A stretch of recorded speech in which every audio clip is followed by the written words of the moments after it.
Comment gérer tes calories au fur et à mesure de ta prise de masse? On va voir ça aujourd'hui. Suite à ma vidéo de la semaine dernière où je m'attardais sur la sèche, vous m'avez demandé d'en faire une pour la prise de masse, donc la voici. Avant toute chose, si tu apprécies mes vidéos, n'hésite pas à t'abonner pour me soutenir et à déjà mettre un petit like, je tâcherai de pas te décevoir. Trêve de blabla, on attaque. Dans cette vidéo, nous allons voir en trois parties. D'abord, comment les macros varient. Est-ce qu'on augmente les protéines, les lipides, les glucides? Donc on va voir ça d'abord. Juste après, on va voir à quel rythme il faut augmenter ses calories. Une diète en prise de masse, c'est évolutif comme en sèche. Donc quand est-ce qu'on met les paliers d'augmentation? C'est ça qu'on va voir en deuxième. Et pour finir, que faire du cardio? Est-ce qu'on peut en garder? Dans quel cas on doit l'enlever carrément? Parce que oui, dans certains cas, il faut l'enlever et je t'expliquerai pourquoi en fin de vidéo. Ça va être bien complet, donc c'est parti.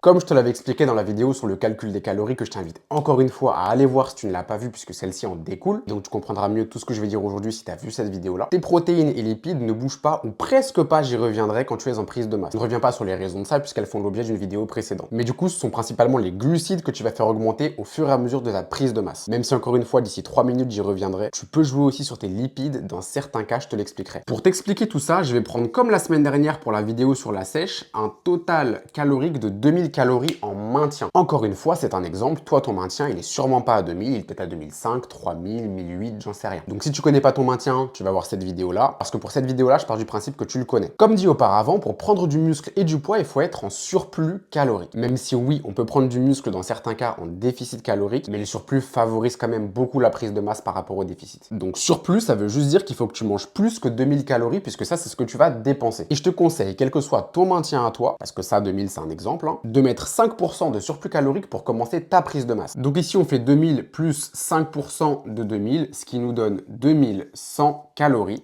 pour démarrer ta prise de masse. Comment ça va impacter tes macronutriments, donc tes protéines, lipides et glucides. Protéines, comme j'ai dit, on n'y touche pas, tu peux garder les mêmes en maintien, en prise de masse et en sèche. J'avais même dit dans la vidéo précédente qu'en sèche, tu peux même les augmenter un peu pour sauvegarder de la masse musculaire. C'est comme une bouée de secours que tu vas envoyer à tes muscles parce qu'à côté, tu as moins de calories vu que tu es en déficit. Donc disons que tes muscles ils vont se raccrocher à ça. Alors qu'en prise de masse, tu vas avoir toutes les calories dont tu as besoin. Donc tu n'as pas besoin d'augmenter en plus tes protéines à côté. Je sais que ça peut paraître contre-intuitif, mais c'est comme ça. Les lipides, donc les graisses, pareil, tu les gardes intactes, même si comme je t'avais dit, j'y reviendrai dans une minute à peu près, parce que dans certains cas, tu peux faire évoluer tes lipides en prise de masse quand tu as besoin, mais j'y reviens. Et maintenant, les glucides, c'est eux qui vont principalement bouger. Dans les vidéos précédentes, je t'expliquais que 1 g de glucides est égal à 4 kcal. Et ici, on a une hausse de 100 calories. Donc pour trouver combien de glucides on doit rajouter à ce qu'on mange pour passer de 2000 à 2100, il suffit de faire les 100 calories que tu as là, divisé par la valeur d'1 g de glucides, donc 4 calories, ce qui nous donne 25 g de glucides à rajouter pour passer de 2000 à 2100 et démarrer ta prise de masse. L'exact inverse de ce que j'avais démontré en sèche en fait. Maintenant, quand savoir quand est-ce qu'il faut encore augmenter ça? Parce que comme pendant la sèche, je l'ai déjà dit, une diète c'est évolutif, donc tes calories vont augmenter petit à petit et donc tes glucides aussi. Tu démarres à 5% de surplus, mais ensuite tu passes à 10, 15, etc. Encore une fois, va pas au-delà parce que le but c'est de rester propre en prise de masse et si tu te mets à 20, 25% de surplus,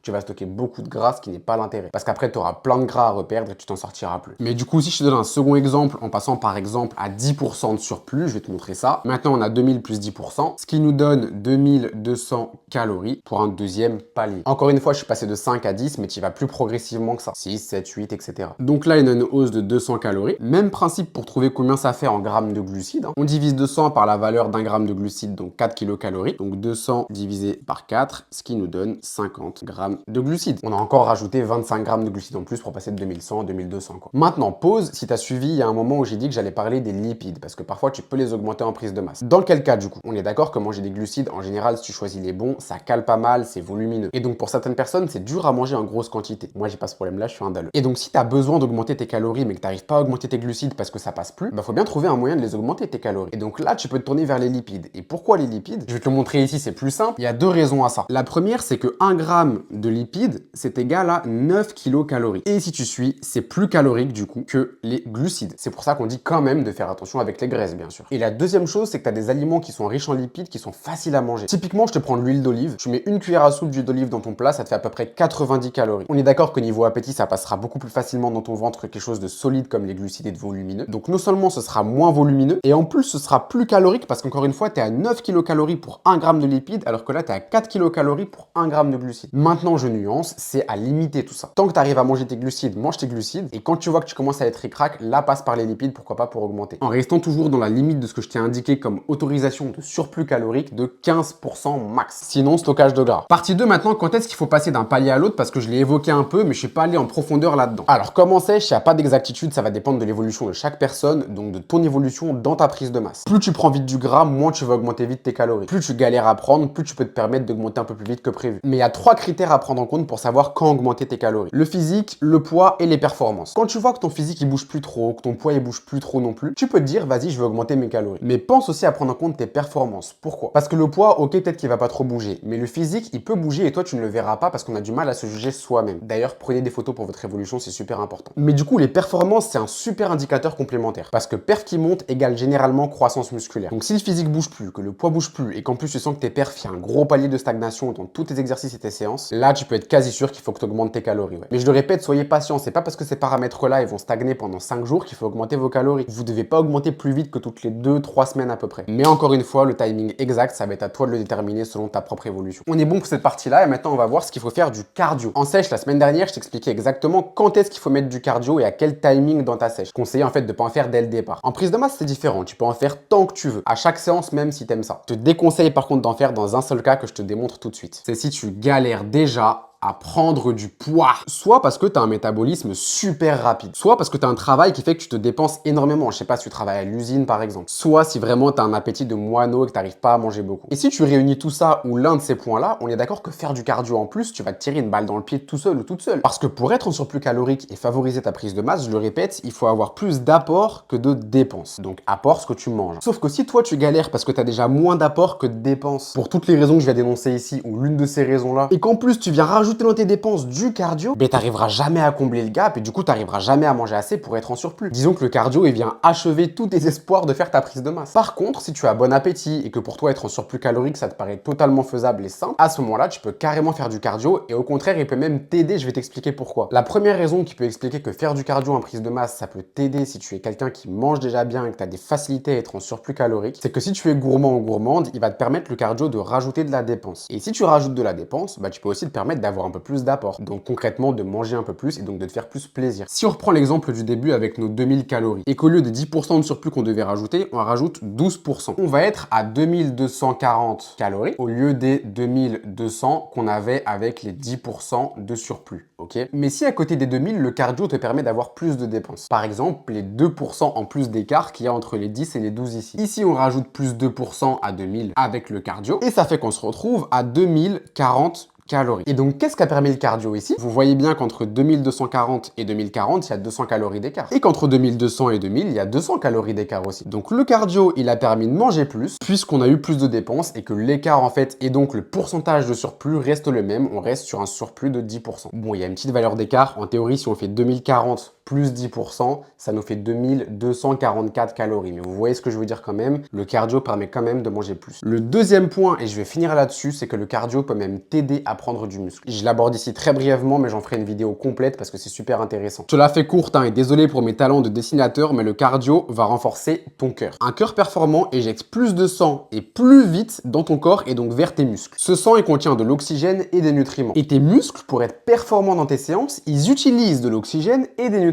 Donc si ton cœur il est performant grâce au cardio, il enverra plus d'oxygène et plus de nutriments et à fréquence plus élevée en plus. Donc tes muscles ils sont au paradis, ils sont super bien alimentés. Et là tes performances, c'est pour ça qu'il faut être complet. Si tout ça, ça t'intéresse et que tu aimerais en avoir une vidéo complète, dis-le moi en commentaire parce que je t'en fais une avec plaisir. J'espère encore une fois avoir été clair. Je te remercie si tu as regardé la vidéo jusqu'ici et n'hésite pas à me poser toutes tes questions en commentaire et j'y répondrai avec grand plaisir. Et comme d'hab, petit instant publicité, si tu es intéressé par mes services, tu peux juste aller faire un petit tour sur mon site coachamo.fr. Très simple à comprendre et si tu as des questions sur mes prestations, tu me les poses en DM sur Insta ou en commentaire sur YouTube. Passe une belle journée et je te dis à dimanche prochain.